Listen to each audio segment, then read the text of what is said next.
Nin dhalinyaro ah oo hantiile ah ayaa xilliyada ka mid ah xanuustay. Ninkaasna aabihii waxa uu ahaa ragga hantiilayaasha ah kuwa ugu caansan.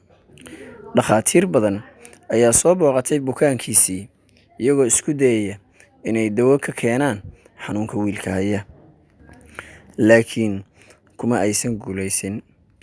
Markii xanuunku ku batay, wiilkii ayaa waxa uu u yeedhay aabihii, waxaana uu ku yidhi, "Aabbow, arrintan aan anigu ku jiro sababteedaan kuu sheegaya. Waxa aan jeclahay gabadh faqiir ah, waxaana awoodi la'ahay inay gabadhaasi i waafaqdo si aan u guursado. Waxaana soo ogaaday inay gabadhaasi rabto nin dhalinyaro ah oo Ilaahay ku toosan, Ilaahayna ka cabsanaya, jidkiisana haya. Aabe, adna waad ogtahay inaanan xataa tukanin anigu." Ninkii odayga ahaa ee hantiilaha ahaa wiilkiisu hadalkaa ku yidhi ayaa murugooday markii uu maqlay in uu wiilkiisii sidaa u hadlay. Isla xilligaana aabbahani aad ayuu u cadhooday. "Berri ayay gabadhu kuu imanaysaa iyadoo weliba rukuucsan, waadna guursan doontaa." Isla maalintaas ayaa ninkii odayga ahaa mid ka mid ah raggii shaqaalaha u ahaa waxa uu u diray gurigii gabadha aabbaheed, waxaana uu siiyey hanti fara badan. Waxayna labadii waalid oggolaadeen guurka gabadhooda iyada oo aan gabadhii wax muwaafaqo ah laga helin.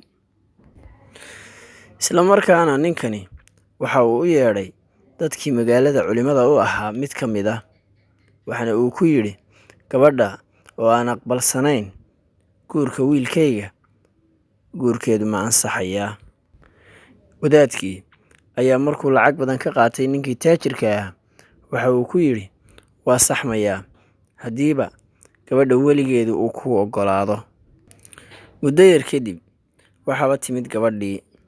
Ninkan dhalinyarada ahina gabadha waxa uu ku eegayay kalgacal badan, waxaana uu arkay gabadhiioo kor eegayso dhoolla caddaynaysa. Markii uu ninkii dhalinyarada ahaa weydiiyey sababtay u dhoolla caddaynayso iyada oo dusheeda muruga ka muuqatana, waxay ugu jawaabtay, "Waxaa ku waajib ahaa labadayda waalid inay u naxariistaan gabadhooda oo aysan iibin lacag kastoo la siiyo. Ninkii la idan dalbay ee wadaadka ahaana waxaa ku waajib ahaa inuu xaqa ku hadlo, adigana uu kuu sheego guurka qasabka ahi inuu baadil yahay. Adigana waxaa kugu waajib ahayd inaad diiddo guurka noocan oo kale ah. Aabbahay iyo hooyaday waxaa kediyey cuntada dunida lagu helo, sidaa awgeed bay iigu kaa dhiibeen. Ninkii la idan dalbay ee shiikha ahaana waxa uu damcay hantigaaga, waanu kaa baqay adiga, Ilaahayna kama uusan baqin. Adiguna ninyahow dhalinyarada ah ee caqliga badani, xanuunkaagii waxaad u aragtay inaad kaga bogsanayso guurkayga, weliba aniga oo aan ku rabin. Arrinkaasoo dhan oo isbiirsaday aawadiis, meelaan kaaga baxsado oo aan ka ahayn Ilaahay ma aan haysto. Sidaas daraaddeed baana indhaha kor ugu qaaday. Waxaana ku xasuusinayaa xadiiskii nebiga ee ahaa, hantiga ma nuqsaamiso sadaqadu, ninna Ilaahay uma kordhiyo inuu wax cafiyo, ilaa iyo waxa uu ka qaadaa adayg iyo karti.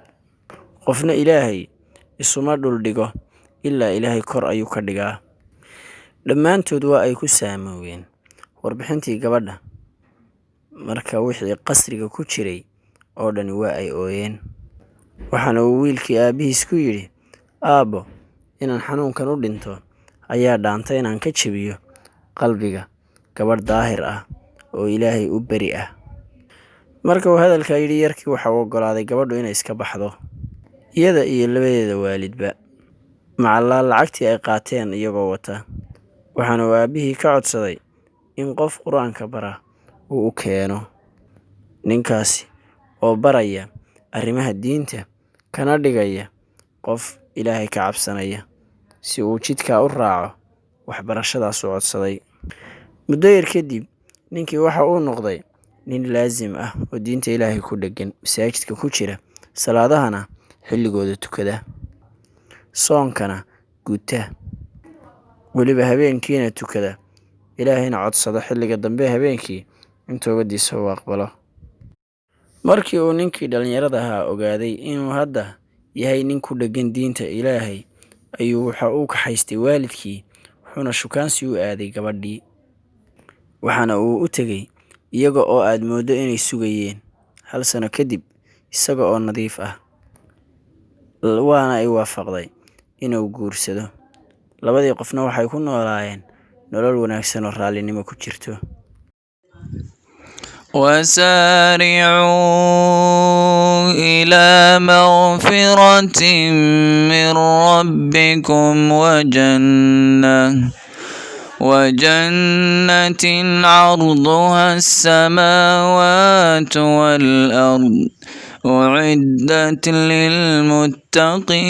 للمتقين الذين ينفقون في السراء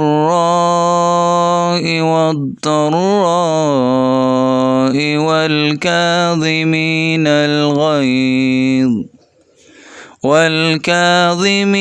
الغيظ والعافين عن الناس والله يحب المحسنين. والذين إذا فعلوا فاحشة أو ظلموا أنفسهم ذكروا الله فاستغفروا لذنوبهم ومن يغفر الذنوب إلا الله ولم يصروا على ما فعلوا وهم يعلمون أولئك جزاؤهم مغفرة من ربهم وجنات تجري من تحتها الأنهار خالدين فيها ونعم أجر العاملين.